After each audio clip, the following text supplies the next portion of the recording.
What is up, fellas? The Goob here. And I just took my dogs for a walk right before this, and everything was going fine. Everything's going smooth, left foot, right foot, normal stuff.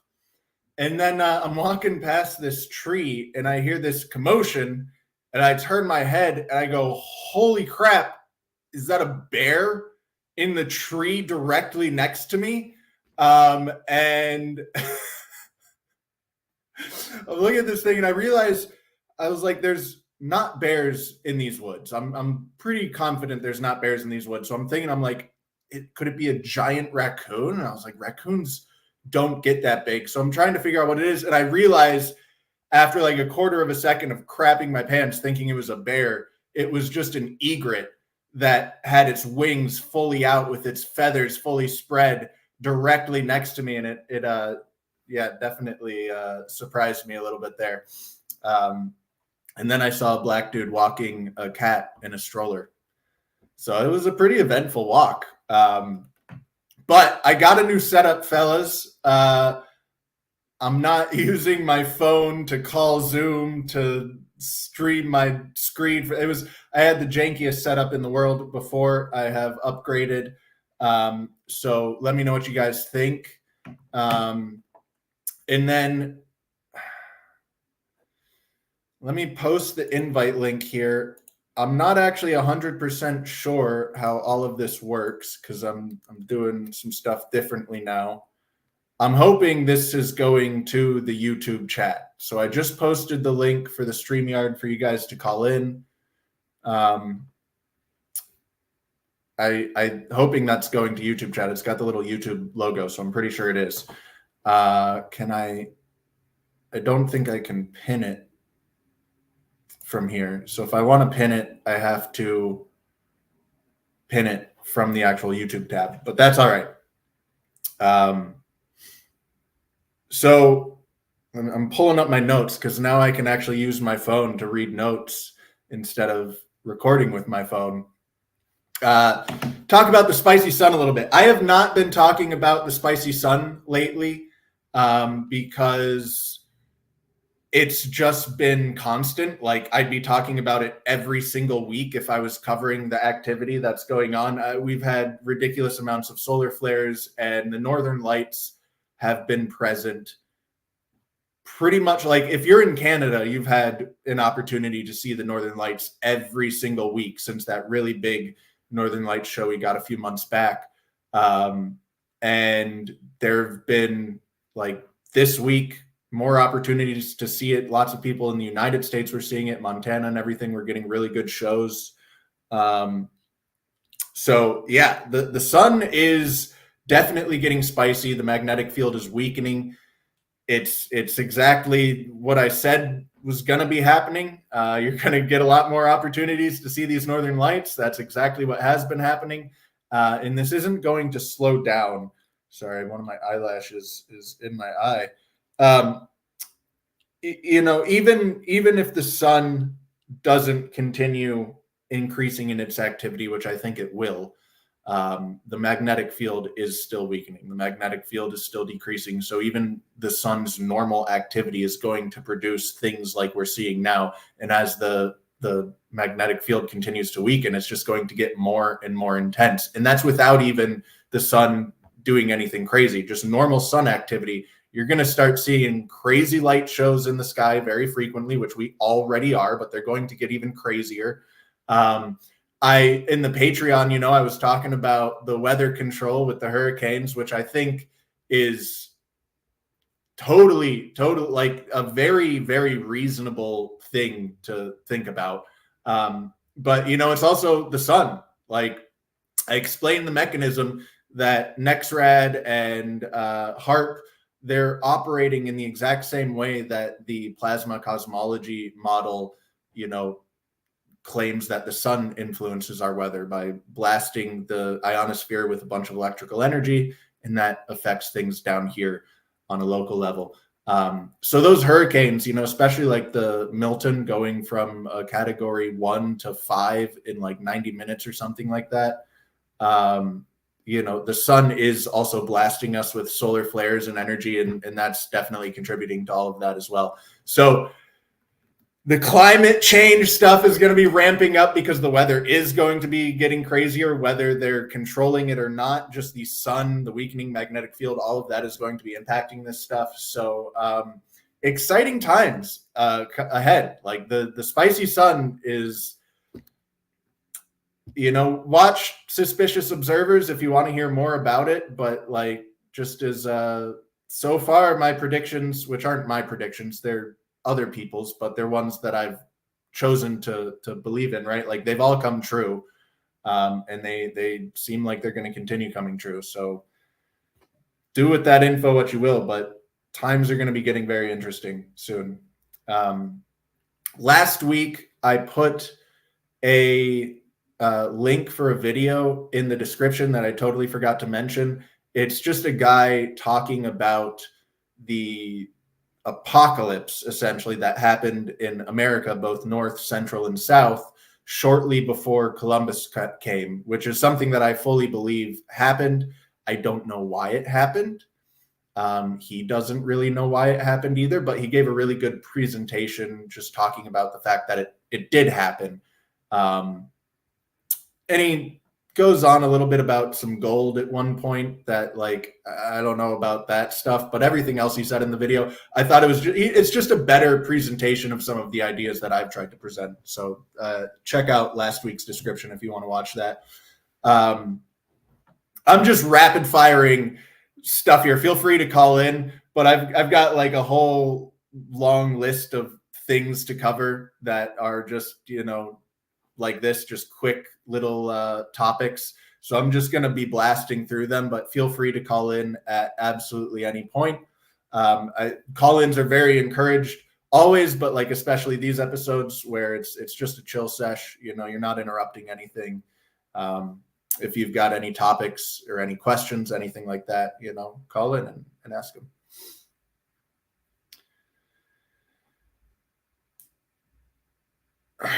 That's pretty crazy, Mr. Slav. That's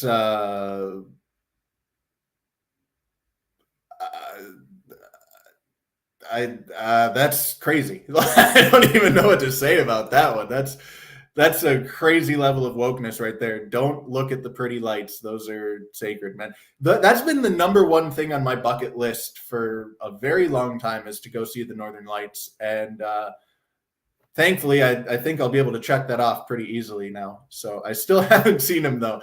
I think I might have, I can't see them where I'm at because of light pollution. If I were to drive far enough out, like yesterday or the last couple of days, I probably could have seen them, though.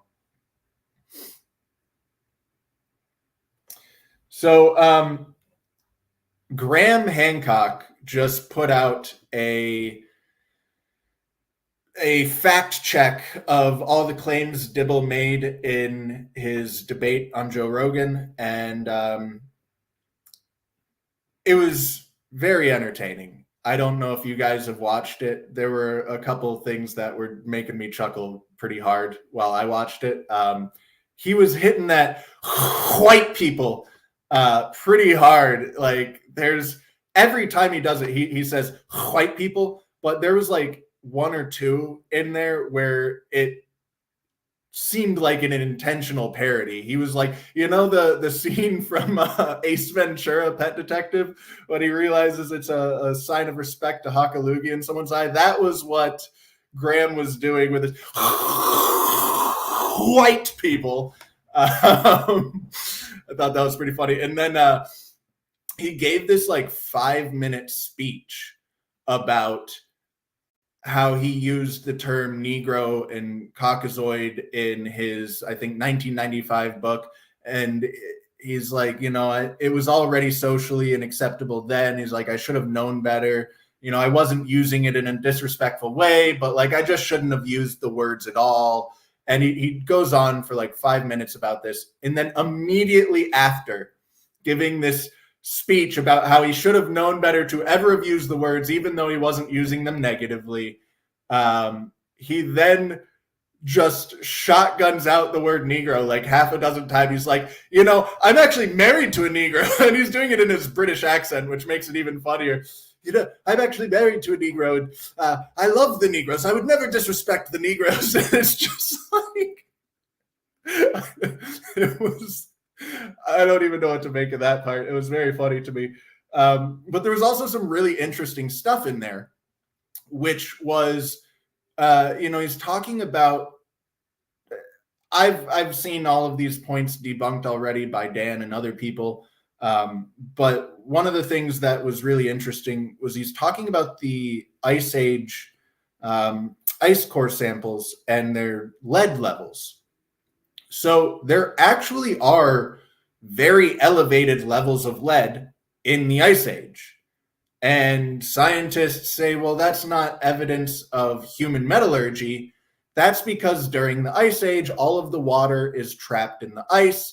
And so there's not as much rain, and the planet is drier, and there's more dust. So the dust blowing around, lead just gets picked up and kicked into the atmosphere and deposited at the poles.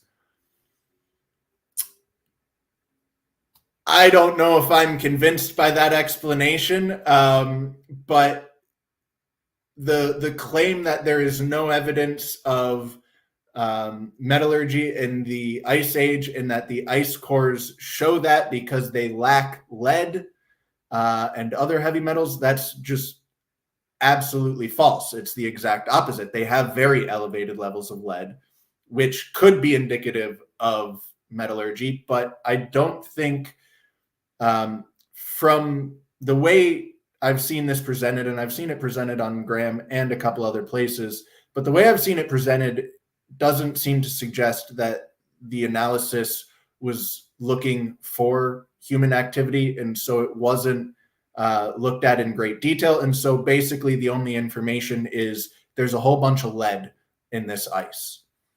And you'd need to look at it a little bit more thoroughly to try and determine, is this lead that could just be from dust in the atmosphere, or is this lead that is indicative of human, metallurgy? That I don't think that data is there. But the fact that the lead is that high, it definitely is not outright proof that there wasn't metallurgy. If anything, it suggests that there could have been. So, yeah, getting blown all the way up to the North Pole and South Pole just because it's a little dry, it's a little dusty. I don't know if I believe that either.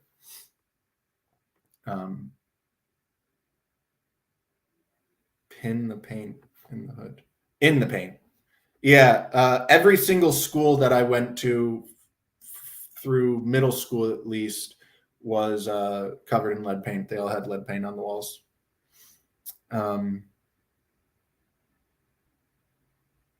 Let's see. What do I did? I meant to have a slideshow set up for this stream, but I couldn't get Google Slides to work. It wouldn't let me sign in. Like, I would click the sign in button and just nothing would happen. So I don't have slides. So maybe next week I'll show some slides because I've got a lot of cool pictures. Just old wood engravings and copper engravings, steel engravings, stuff like that of ancient ruins, some of which don't exist at all today anymore. Some of these engravings are like from the 1500s, 1600s, 1700s. Some of the ones from the 1700s are copies from older ones, so some of these go back pretty far, and they show some really interesting stuff, things that a lot of people haven't seen. One thing related to this, and one thing I wanted to cover is like one of the first topics, I skipped over this, is the erasure of history. So month ago or something like that, only you can prevent the erasure of history, right? And I really truly meant that. You as an individual can make a significant difference in this fight to preserve history, but the actions need to start now. Like, the erasure of history is currently happening, and it's currently happening at an alarming pace. Obviously NAGPRA, right? And illegitimate scholar. His coverage of NAGPRA is fantastic. He explained one of the points that I was trying to make so much better than I did, because I was trying to explain how broadly it's written, that this law effectively is going to apply to everything. And, or at least everything of significance. And illegitimate scholar who's not an anthropologist, maybe he is an anthropologist, something like that though. But like he's a lot, he deals with the Native Americans and those topics a lot more. So he's a lot more well-versed in this specifically than I am. And he's explaining that the way this law is written, and the way that Native American culture has been interpreted through the mainstream, that this doesn't just erase everything of significance. It literally erases everything. It makes literally everything illegal, because everything that the natives did was part of ritual and, religion. Like everything had spirits, the trees, the rivers, the wind, the animals, right? Everything was sacred. So every single thing, everything in their daily lives, every single thing they did was connected in some way to ritual or sacredness or religion, or at least the mainstream can and will interpret it through that lens. And so literally everything's illegal. Enough of the NAGPRA stuff for now, but Internet Archive is under attack currently. Hopefully, it's able to survive unharmed and doesn't go away imminently, but the attacks are not going to stop. It will likely disappear one day. Like everything is the information funneling is exponentially increasing, and we need to start preserving things. If you have, a hard drive, start saving things, like save images, like you can look up Giovanni Battista, what's his last name? Giovanni, my phone doesn't want to unlock. Giovanni Battista Piranesi, for a great collection of like old copper engravings and wood engravings of ancient sites. It's stuff like that that really needs to be saved and preserved, because it's not going to be searchable online anymore. It's all going to start disappearing. Downloading, like, I know they don't exist in America anymore because of NAGPRA, but going to like Museo Larco, downloading their collection of artifacts that have been cataloged online, anything like this, even just collecting websites like megalithics.co.uk, just creating a list, archiving these things, because history is absolutely under attack. It's absolutely being erased. And if you don't stop it, it just will be. It just will be. And like, you don't even have to do as much as like make websites that archive other websites, or even save these things on physical hard drives. I encourage doing all of that stuff. It would be great if someone is doing all of that stuff. But like, even just sharing these things on social media, Twitter, YouTube, Facebook, whatever, getting more people interested in this, making more people aware of these things, what is disappearing, letting people know about NAGPRA, the erasure of American history. Like all of this helps, right? And it also makes it more difficult for them to erase. If you pull up some interesting site, and especially, you've got some great photographs of it, you got some good information about it, go put out an X post, a Twitter post, post it on Facebook, whatever. Not only is that one more thing that they're going to have to, cover up and hide. Oh, Mike is calling. I don't know how long you've been calling. Just noticed you. But what's up? Can you hear me, buddy? I can hear you. All right. But, I'm way out in the country here. Go ahead, finish your story. I'm sorry. No, I mean that was the end of it. I was already at the end. It's just all right.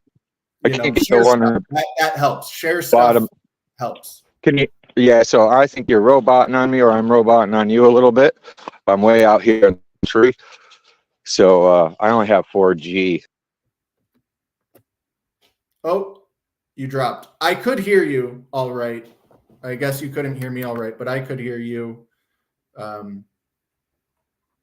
yeah, anything you can do helps. Sharing helps, especially, you know, if it's a good post where you're providing some decent information, especially, you know, if it's information that people can use to do a deeper search themselves if they're interested. But just interesting pictures, and at the very least, like, provide the name of the location, something like that. But even just sharing cool stuff like that, it generates more interest. It creates more things for them to have to cover up to fully erase all of this stuff. Anything you can do helps, but you need to start doing it. Like, everyone here is capable of creating a Twitter and sharing interesting historical sites on it.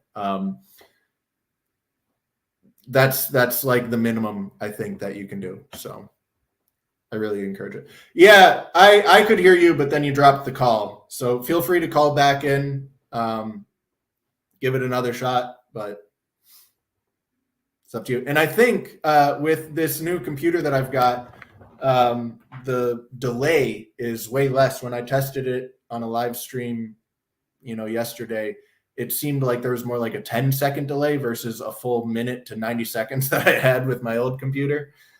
All right. Very quick update on the Chief Joseph cuneiform tablet. Just when I was, and I've got a million things like this, and I'll probably never address the majority of them, but like, when I was talking to, and this actually wasn't on my show, this was with the interview with Gulag, which was a fantastic interview. And we were talking about the cuneiform tablet that Chief Joseph had and surrendered when he surrendered in the final battle with the Native Americans that signaled the end of the war. I wanted to just clarify that, like, I don't think that tablet came over here like 6,000 years ago from Iraq, from the actual like Assyrians. I think that tablet was likely found a few thousand years later and then brought over. The fact that it's a beer receipt or a receipt for some sheep, I think, for sacrifice, indicates to me that like the people who found it probably didn't know what it was either. So it was brought over before Columbus, but not 6,000 years before. And it was passed down for who knows how many generations. But yeah, just a little clarifying information. I don't think, I'm totally open to the idea of the Assyrians reaching America, but I don't think that cuneiform tablet is evidence of that. I think it's some other group that came over later, still before Columbus. What's up, Mr. G? What's up, buddy? Yeah, so I don't know if I got the internet strength to do this. It keeps going in and out, but I'll try it anywho. I got a question for you. I don't know if anybody else has noticed this, but it seems to be this phenomenon of hitting birds with your car lately. Has anybody else noticed that? I can't say that I have. Okay, because like in the past couple of months, I think I've plugged like 3 of them, dude. You know, I've been driving a lot lately, but man, it's like, and it's just crazy because I've never hit a bird before, never had to worry about it. And all of a sudden it seems like this phenomenon where they keep getting like, all of a sudden you're just like, poof, or the thing won't move. You're like, what the fuck? This bird's not going to move. And then plug them, dude. It was crazy. 3 of them. I just did it the other day. Anyway, yeah, I mean, birds are definitely the magnetic field. They're connected to all that and stuff. And that's going crazy. The sun's going crazy. So that could be. We dropped you again. So I heard you perfectly clearly until we dropped you, though. So if you want to give it a 3rd shot, feel free. That was a successful but brief call. Yeah, I haven't noticed that, but there was one time where birds were eating some bread in a parking lot, and I was approaching them at already below coasting speeds. I was like less than 5 miles an hour, and I expected them to move and fly away, and they didn't. And I just drove over top of the entire group of them, and then they tried to fly away at that point, and I could just hear them, like dozens of them, bouncing off the bottom of my car. And I don't think I squished any with my tires, but it was just like, what the hell? But yeah, no, I haven't noticed that, but it would not surprise me if, the weakening magnetic field, the increased solar activity, stuff like that is messing with the birds. And, call it crazy conspiracy ideas and stuff. But like, there's a lot of videos of the 5G towers going on and birds falling out of the sky around them. We're definitely doing plenty to mess with them as well. So all of these factors combined, I'm not too surprised if the birds are acting a little funky, but I haven't noticed it myself. Other than that bird on the walk, and it was after it puffed way up, and I thought it was a bear. I thought this bird was a bear in the tree next to me. It calmed back down, and then it just sat there, and we stared at each other about 10 feet from each other. We were just staring at each other for a while. Birds are acting strange. It's just the brightness on my, oh well. I wonder if I can do anything to like control that so it's not flickering like that. But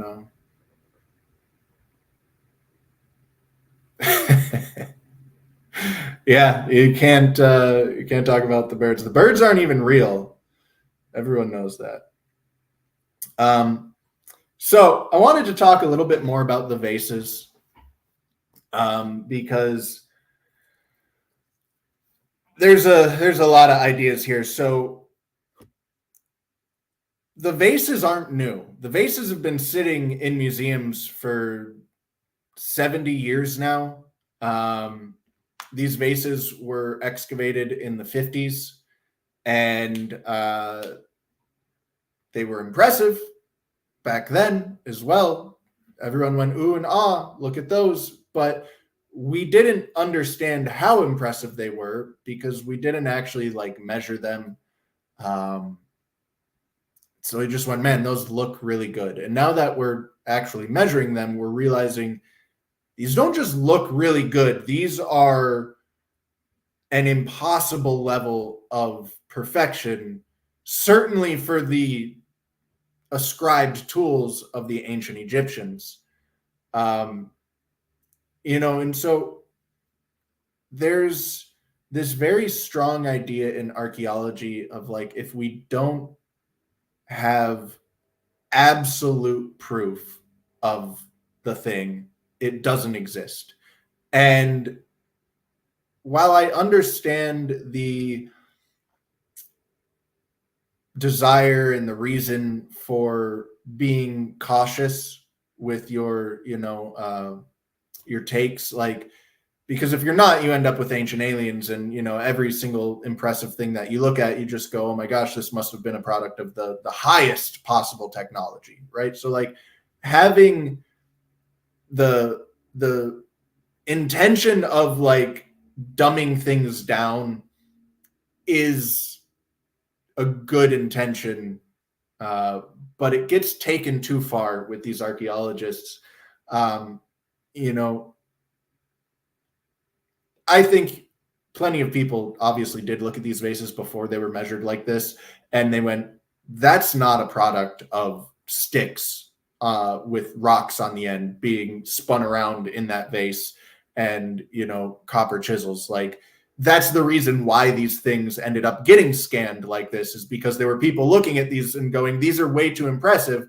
But they were so easily denied and dismissed before the measurements actually happened, right? Before the measurements of these concrete measurements, let me put this back up on there so you guys can call in if you want. Before these exact measurements were taken, it didn't matter how impressive they looked. The mainstream and anyone with credibility, right, was just fully dismissive of the idea that these were a product of anything beyond a couple stones tied to sticks, right? And that's obviously not true. Like, you can look, especially things like the thin vase, which I'll pull up an image of because it is just so incredible. Dynastic thin vase.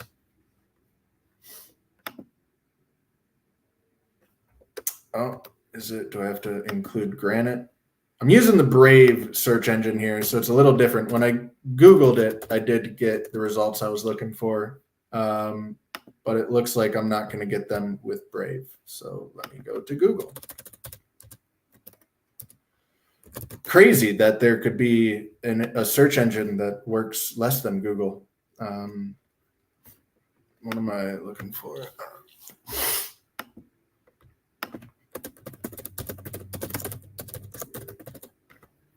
All right. Well, that is an image of it, but not a good one. I guess I'm not going to get a good image of it. Oh, well. This thing,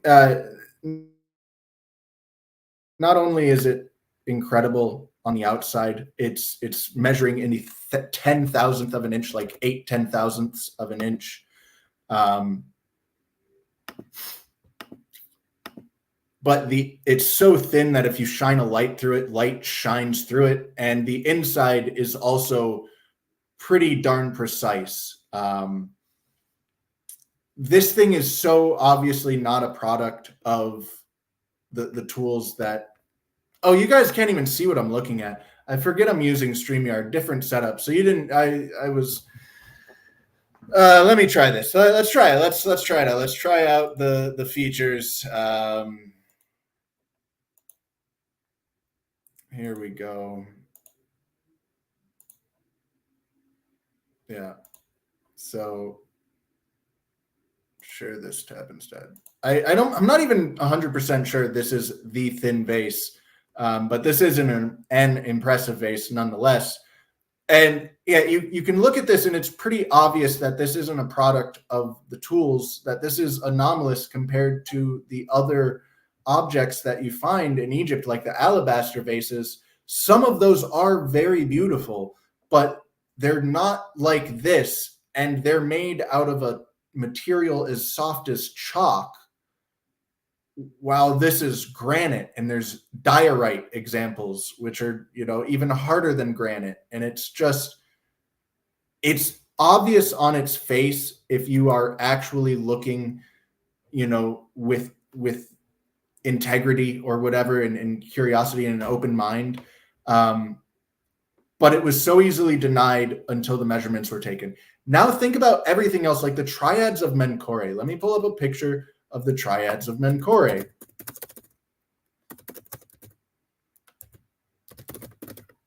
Because, these also haven't been measured. There's at least 3, but I think there's more than 3 of these statues. They're absolute perfection. Black granite here. Let's make this a little bit bigger. I mean, this is just absolute perfection. This obviously is, again, in a different category than a lot of the other work you find in Egypt. And it does become hard to make sense of these incongruities because, I go through the Ramses statues, right? And I think I gave a very compelling case to the fact that he made some of those very, very impressive statues in granite. And so you have Ramses pumping out. Some of the sandstone statues of him look pretty bad. It's very clearly amateurishly done. And so why in these softer stones are you getting such lower quality results than in these ultra hard stones? It is a mystery. It is something to make sense of. And especially if you're thinking about it from the aspect of some lost technology, but they're continuing to have this technology throughout time, but it's not applied universally. Well, the initial point I was making here was that these are all dismissed as well. This is copper chisels, right? Everything else that's super impressive. We don't have the hard data on these things to definitively show that those types of claims are ridiculous, but you can look at them just like people could look at the vases. we don't have the tools for any of this stuff. We don't have copper tube drills, by the way, from Egypt. No copper tube drill has ever been found in Egypt. No copper drag saw has ever been found in Egypt. So even the tools that they ascribe to these people, we have no actual evidence for, but obviously those are the ones that were used and nothing else. So it's just, yeah, you know, the noses, maybe hard for me to say. I don't necessarily, and this one actually looks more like that. You know, look at the noses on the women there. So yeah, like that's recreation or something. A lot of these are probably recreations actually, but here's an image of them, and there are more than these two. And I think they're like 7 feet tall or something like that. They're pretty big. But that's just one example. There are, you know, countless examples of things like this, and I don't have the slideshow, so I might not go into India this week, but like there's countless examples of ridiculous stonework in India as well, all over the world, right? And it very clearly to me does speak of some different type of technology. The Barabar caves, you know, there's something really big that's being missed, and we don't have the tools, just like we don't have the boats for the Jews that came to America 2,000 years ago, but they were very obviously here. We can look at the vases, we can look at these statues, like there's very obviously something else going on here. The Barabar caves, something else going on here. And the interesting thing with India is that how recently this something else was going on. So the Mount Kailasa temple, my maybe favorite site, right? The one I think is most impressive potentially that's still intact today. It has the Mahabharata carved into it. The Mahabharata has events that happened like 1,500 years ago. So it couldn't be older than those events. So this is relatively recent, and there's some of the incredibly impressive structures in India are dated to like 700 years ago. So this high technology, this lost technology, that I have no idea what it is, but I do believe there is something that it doesn't even necessarily have to be like this sci-fi crazy thing. Like there is something that is being missed that allowed people to work stone, and specifically like really, really hard stone, like granite and diorite and basalt, that we do not understand today. And I do not buy that it was copper, bronze, and iron chisels. Like there's certain things that just certainly seem impossible on their face. And that's without even getting into all of the massive issues like the timelines. 20 years for the Great Pyramid, 18 years for the Mount Kailasa temple. It's like 6 billion pounds of stone or something like that was removed to make the Kailasa temple. And that took 18 years, allegedly. An entire army was sent to destroy this thing for like 10 years, and they were able to break off some railings and some elephant trunks. You know, when you start looking into the timeline and like the resources required, especially for the methods, like I started doing the math for the Bronze Age and the amount of trees that would have been required to accomplish what they were suggesting was accomplished, and with the methods that they were suggesting.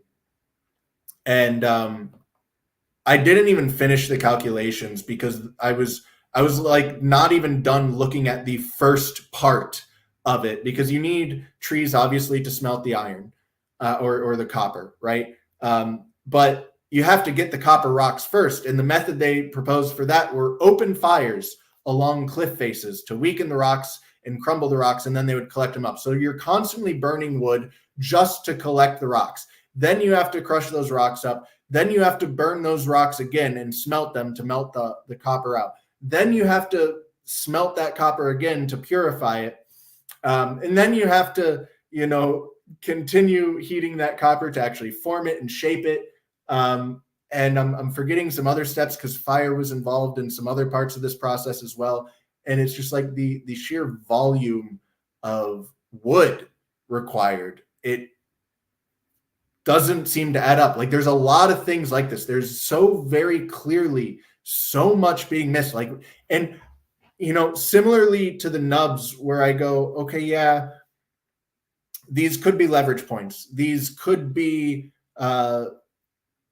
anchor points for, you know, facades or whatever, or even a language like that. Those all could be valid explanations. And just like what we're missing in history, I don't think it's a single thing. Like, I don't think even if we were to find some ancient machine or something like that, like, I don't think all of our questions would be answered. I don't think there's one thing that you can point to and just go, here's all of your answers. Like, I think it's a very complex, I have no idea what it is truly, but I'd be very surprised if there's just like one little simple thing that you can point to that explains everything.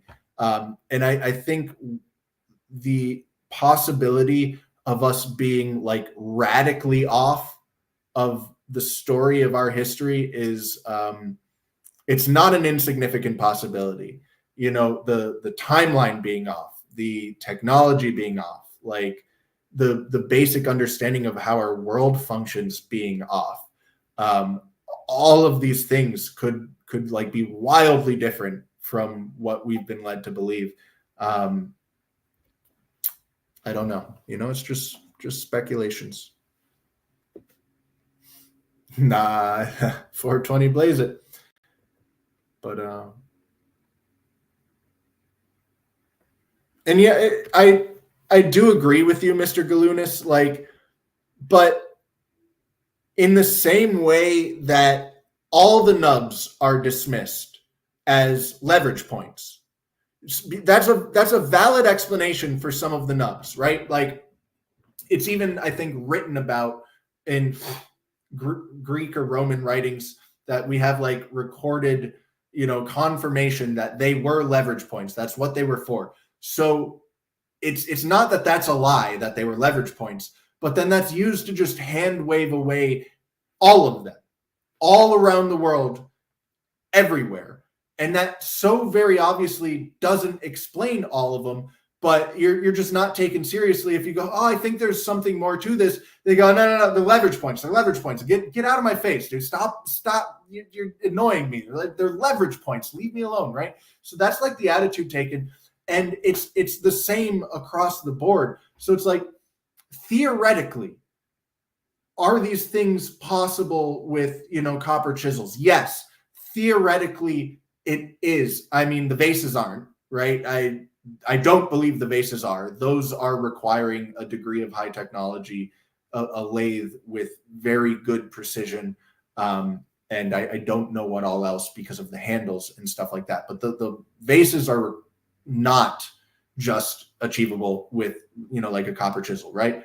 But these statues and stuff, like theoretically, these pyramids and these temples, the thousands and thousands of temples over in India and Indonesia, all made out of granite with just the most intricate, detailed work covering every single square inch. Like, is it theoretically possible with chisels? Again, there's examples where I don't even think it is, but for most of it, yes. But then again, like when you start breaking it down and you're like, okay, how much copper would this take? Okay, how much time would this take? Things don't add up. You can't just wave away everything with these explanations. They're not satisfactory to me whatsoever. So it's like, yeah, theoretically, you can do this stuff with these simple methods. And I think that these simple methods were used for a lot of this stuff. And I think they do explain a lot of this stuff, but not everything. Like there's stuff that does not fit to me. And thankfully we have these vases now.